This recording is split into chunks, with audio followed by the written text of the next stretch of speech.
I know one of the things you always recommend, and I agree, is how are you going to recreate your new routine? So why don't you Yeah. maybe share some thoughts or experiences you've Sure. had when you've been Yeah. talking with people about that? One thing I think that I've seen successful is folks who do have a routine, right? Hmm. They still, my wife's been retired for a few years and I applaud her. She sets that alarm clock for 7 a.m. She's Oh, up. She's going to begin oh, her day, I will not be having doing that, but bless her well, soul. even if it's 9, whatever. The point is to have some commitment where you've got things you're going to do, during that day. You've got some goals.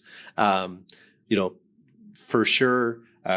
There is this exercise in one of the books the new retirement mentality books. I thought was an interesting exercise where it tells somebody simply the spreadsheet with the columns being the days of the week and the Hmm. rows being the hours of the day. And it says, okay, you're not working.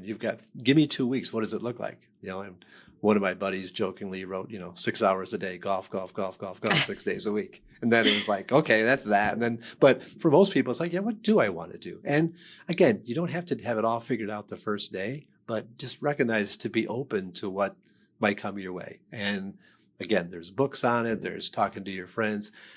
We've been doing this a long time, and I've yet to meet a retiree that would say to me, many of them that say to me, and my former father-in-law was the best one when he said, I don't know how I ever found time to work. I'm so busy, Oh, that's a success story. Yeah. It's I just love amazing. that.